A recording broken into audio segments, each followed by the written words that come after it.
Okay so बेटा last class में हम लोग स्प्रिंग वाले क्वेश्चंस कर रहे थे और मैंने आपको हिंट दे दिया था कि जैसे ही स्प्रिंग देखो ना तो दिमाग में सिर्फ वर्क एनर्जी थ्योरम या law of conservation of energy ही आना चाहिए। कोई v square minus u square equal to 2s नहीं आना चाहिए।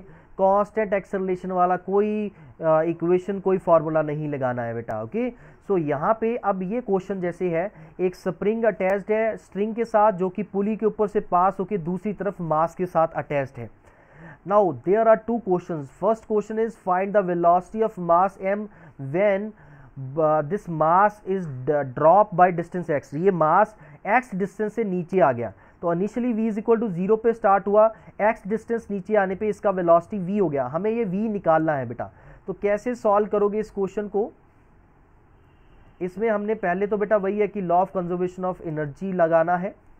कोई एक्सटर्नल फोर्स नहीं लगा रहा है, there is no external force,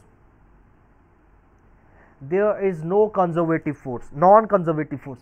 Only thing here is conservative force, that is gravitational force. ये मास नीचे को मूव क्यों कर रहा है? ग्रेविटी की वजह से, and that gravity is conservative force. It means कि change in energy क्या होगा बेटा? जीरो होगा यहाँ पे। Okay so initial energy will be equals to final energy. हमेशा initial energy is equals to final energy होगा।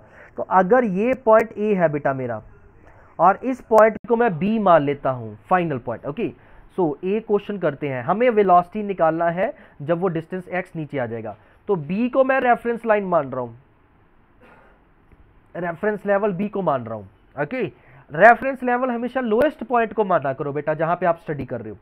तो पहले एनर्जी एट पॉइंट ए की बात करेंगे। एनर्जी एट पॉइंट ए, यहां पे बेटा आपका काइनेटिक एनर्जी जीरो होगा क्योंकि वेलोसिटी जीरो है, प्लस स्प्रिंग आपकी नॉर्मल लेंथ पे, तो स्प्रिंग के पास भी कोई एनर्जी नहीं होगा। तो जो भी एनर्जी इस वक्त होगा वो मास के पास होगा in the form of potential energy.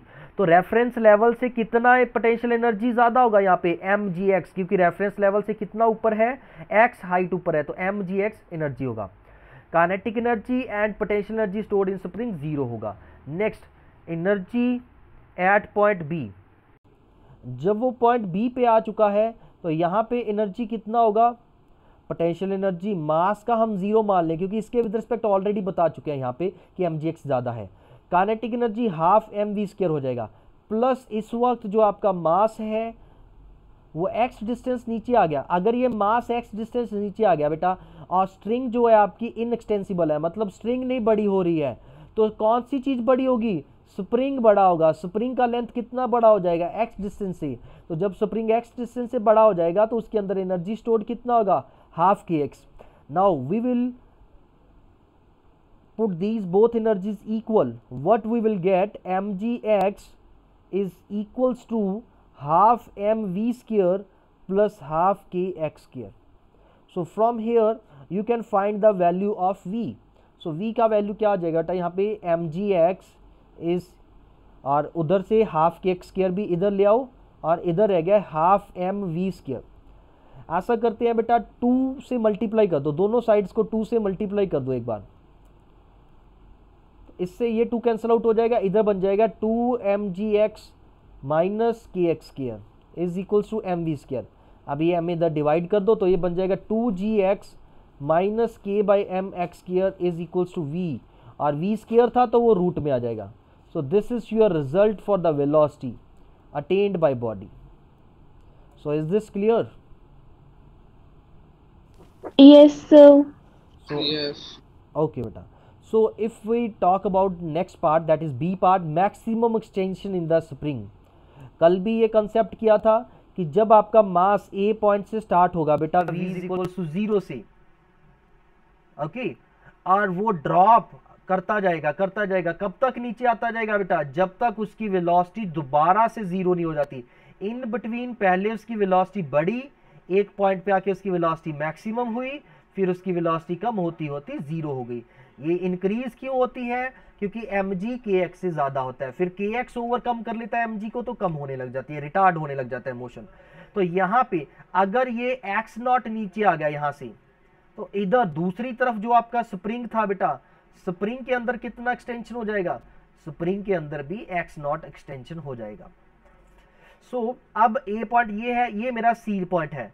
तो अब रेफरेंस लेवल जो है मेरा वो सी लेवल है बेटा, सी पॉइंट है। ओके, सो अब फिर से एनर्जी एट ए पॉइंट हम लोगों को ऑलरेडी पता है, एम जी एक्स नहीं लिखेंगे, एम जी एक्स नॉट लिखेंगे बेटा, क्योंकि रेफरेंस लेवल सी पॉइंट है, सी लेवल से एक्स नॉट ऊपर है।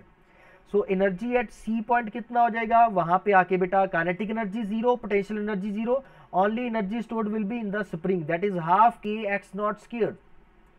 सो फिर से law of conservation of energy क्या कहता है कि energy throughout the motion conserved रहेगी बेटा।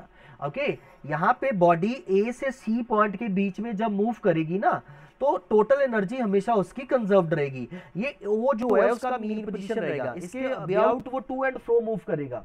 इसको दोबारा से हम लोग, ये टॉपिक को दोबारा से हम लोग ऑसिलेशन वाले चैप्टर में भी पढ़ते हैं। ओके, वहां पे इसका टाइम पीरियड निकालेंगे कि टू एंड फ्रो कितने टाइम में करेगा, बट यहाँ पे हम लोग सिंपल सी चीज कर रहे हैं स्प्रिंग पॉइंट ऑफ व्यू से। ओके, सो दोनों एनर्जीज को इक्वल इक्वेट कर दिया, m g x naught is equal to half k x not square.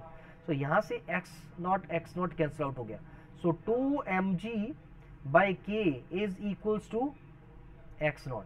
So this is your result. और बेटा जो कल पहला क्वेश्चन करवाया था स्प्रिंग वाला मैंने, उसमें भी सेम रिजल्ट बन रहा था, मतलब कि जब आपका मास वर्टिकली है स्प्रिंग के साथ अटैच्ड, वो पुली के ऊपर से होके आए। कल हमने जो केस किया था उसमें क्या था, स्प्रिंग के साथ सीधा मास अटैच था, इसमें भी सेम रिजल्ट बन रहा था। और मास और स्प्रिंग ऐसे पुली के ऊपर से अटैच्ड हो रहे हैं कुछ इस तरह से, तब भी आपका रिजल्ट सेम बनने वाला है बेटा। So there is no difference in between. Okay, दोनों केसेस में आपका मैक्सिमम एक्सटेंशन सेम होगा। अगर तो ये एक अनदर क्वेश्चन है हमारे पास। इस क्वेश्चन में क्या दे रखा है हमें कि एक इंक्लाइंड प्लेन के ऊपर एक मास m है जो कि स्प्रिंग के साथ जुड़ा हुआ है, स्प्रिंग कांस्टेंट k है, k की वैल्यू 10 न्यूटन पर दे रखी है, मास की वैल्यू 2 kg दे रखी है, और एंगल ऑफ इंक्लिनेशन 30 डिग्री दे रखा है। इस क्वेश्चन में ये angle of inclination theta is equals to 30 दे रखा है, और ये जो इंक्लाइंड प्लेन है this is a rough inclined plane जहां पे कोएफिशिएंट ऑफ फ्रिक्शन 0.2 दे रखा है। हमारा क्वेश्चन ये है find the maximum extension in the spring. तो यहाँ पे क्या होगा, अगर इनिशियली बॉडी जीरो वेलोसिटी से स्टार्ट हुआ है, it will start moving along the inclined plane, after getting displaced by distance x naught, इसकी वेलोसिटी दोबारा से जीरो हो जाएगी। तो वेलोसिटी दोबारा से जीरो होने का मतलब है कि अब स्प्रिंग के अंदर एक्सटेंशन जो होगा वो मैक्सिमम होगा। So this is the x naught is the maximum extension. अब ये जो x नॉट है ये distance along the inclined plane है बेटा। अब यहाँ पे आपको वर्क एनर्जी थ्योरम लगानी है एक तो बेटा, तो वर्क एनर्जी थ्योरम के लिए काइनेटिक एनर्जी का तो कोई प्रॉब्लम ही नहीं है, क्योंकि kinetic energy initial and finally zero है, और इनिशियली स्प्रिंग के अंदर एनर्जी जीरो है, finally half k x not हो जाएगा, स्केयर हो जाएगा। अब पोटेंशियल एनर्जी का जो कांसेप्ट होता है mg, h जो होता है उसमें h जो होता है वो वर्टिकल हाइट होता है, बट x नॉट यहाँ पे क्या स्लैंट हाइट है, तो यहाँ पे आपको पहले h हाइट निकालना पड़ेगा। तो अगर इस लेवल को मैं रेफरेंस लेवल मान लेता हूँ, तो ये मेरी जो इनिशियल हाइट थी बॉडी की, इसको मैं इससे ऊपर h हाइट मान लेता हूँ। तो यहाँ पे एक ट्रायंगल बन रहा है बेटा, देखिए ये x नॉट डिस्टेंस हो गया है, ये h हो गया है, और ये एंगल आपका थीटा हो गया है। यहां से आप h की value in terms of x not and theta निकाल सकते हो। तो अब आपने यहाँ पे वर्क एनर्जी थ्योरम लगा के इस क्वेश्चन को सॉल्व करना है। So first try it yourself, then I will solve it.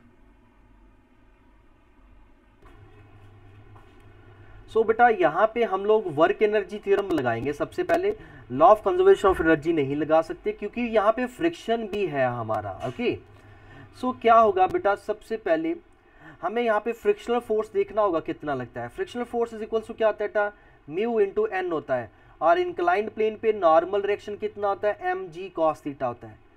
This is the result we have already done in the Newton's law of motion chapter. Okay, so मैंने सीधा वहां से एक कंसेप्ट उठा लिया ये। अदरवाइज आप यहाँ पे फ्री बॉडी डायग्राम बना के अगर करना चाहते हो, अगर ये एम मास है इसके ऊपर फ्रिक्शनल फोर्स कितना एक्ट करेगा वो आप कर सकते हो।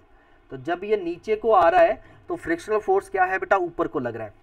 अब वर्क एनर्जी थ्योरम क्या कहती है कि work done by external force plus work done by non conservative force equals to change in kinetic energy plus change in potential energy. So सबसे पहले बेटा एक्सटर्नल फोर्स कोई नहीं है, ये वर्क डन 0 है। नॉन कंजर्वेटिव फोर्स का work done कितना होगा, that is force into displacement. और फोर्स फ्रिक्शनल फोर्स कितना लग रहा है बेटा, पीछे को लग रहा है, और डिस्प्लेसमेंट हो रहा है आगे को x नॉट। डिस्प्लेसमेंट कितना हुआ है, x नॉट हुआ है। जब बॉडी आपकी A से B पॉइंट पे पहुंची है तो डिस्प्लेसमेंट x नॉट हुआ है, और इन दोनों के बीच में एंगल कितना है 180, तो यहाँ पे क्या आ जाएगा cos 180 degree. This will equal to change in kinetic energy. Change in kinetic energy 0 है।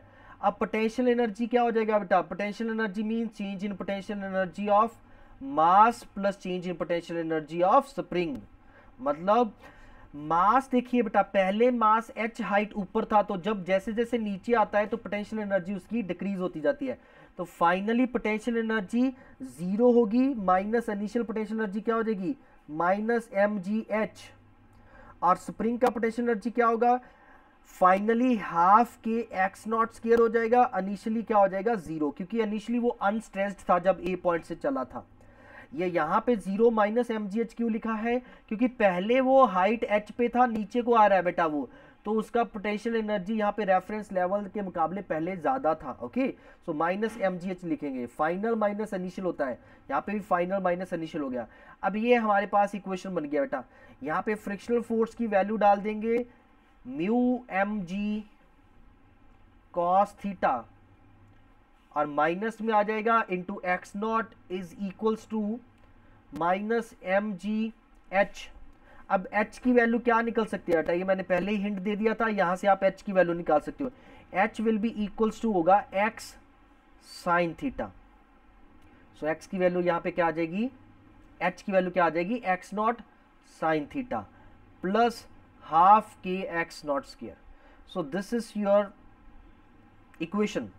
ओके, और अब आप इसे क्या कर सकते हो बेटा, ऐसा करो, इसको राइट हैंड साइड पे ले आओ, लेफ्ट हैंड साइड पे ले जाओ, mgx को पॉजिटिव बन जाएगा, ठीक है।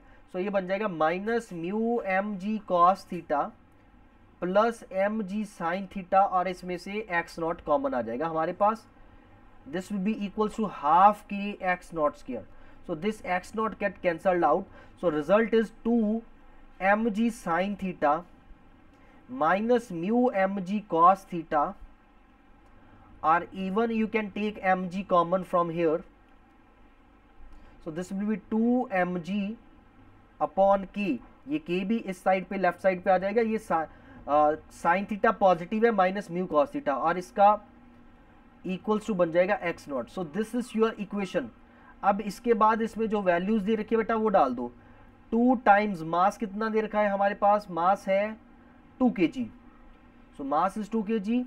लेट्स से g की वैल्यू 10 ले लो बेटा, और k भी 10 दे रखा है आपको, थीटा दे रखा है 30, साइन 30 माइनस म्यू दे रखा है 0.2 into cos 30 is equals to x naught. Now only thing left is calculation. ये 10 कैंसिल आउट हो गया, 2 इंटू 2 4, साइन थीटा हाफ लिख देंगे माइनस 0.2 टाइम्स कॉस 60 होता है आपका √3/2 is equals to x not. So इसके बाद ये कटिंग कर लो बेटा, ये 0.1 बन गया आपके पास, दिस इज 0.1, और ये आपका 1/2 होता है 0.5। ओके, यहाँ पे क्वेश्चन में गिवन था, मैं यहीं पे लिख देता हूँ, take g is equals to 10 metre per second square. Okay, दिया हुआ था क्वेश्चन में। सो अब इसमें बेटा आपने सॉल्व करना है, तो यहां से क्या कैलकुलेशन सॉल्व करके आएगी, x naught will be equals to 4 times 0.5, और √3 का अप्रॉक्सीमेट वैल्यू 1.73 होता है। जब इसे मल्टीप्लाई करेंगे 0.1 के साथ तो ये बन जाएगा 0.173। So x naught will be equals to 4 times this thing. अब ये नेक्स्ट आपने 0.5 माइनस 0.173, तो this will be equals to, ये टोटल रिजल्ट बेटा आप अगर कैलकुलेशन करोगे तो ये बन जाएगा आपके पास 1.3, ये आपका 0.327 बन के x naught is equal to बन जाएगा 1.308 मीटर। ओके, सारी वैल्यूज एसआई यूनिट्स में थी, तो ये वैल्यू भी आपकी एसआई यूनिट में आ गई है 1.380 metre. Okay, so in this way you can find out the maximum extension in the spring. और इसी क्वेश्चन में बेटा आपने अब होमवर्क में क्या करना है, in previous question find the velocity of mass m when it slides down the inclined plane, slides down along the inclined plane, by distance 0.5 metre, 0.5 metre. तो इस वक्त आपने इसकी वेलोसिटी बतानी है बेटा। ओके, तो इस क्वेश्चन को सॉल्व करना है। इस क्वेश्चन को भी बिल्कुल उसी तरह से बेटा, इसमें बस अब काइनेटिक एनर्जी में भी चेंज आ जाएगा। ओके, तो इसमें काइनेटिक एनर्जी भी कंसीडर करना पड़ेगा। तो मैं आपको हिंट दे रहा हूँ क्वेश्चन सॉल्व करने का, this you have to do it by yourself. So यहाँ पे हमारे पास स्प्रिंग है और इस स्प्रिंग के साथ एक मास अटैच्ड है, m मास। और अब लेट से जब ये नीचे बेटा 0.5 मीटर डिस्टेंस से नीचे आ गया, x is equal to 0.5 metre distance नीचे आ गया है, तो इसका वेलोसिटी यहाँ पे कितना हो गया, v हो गया।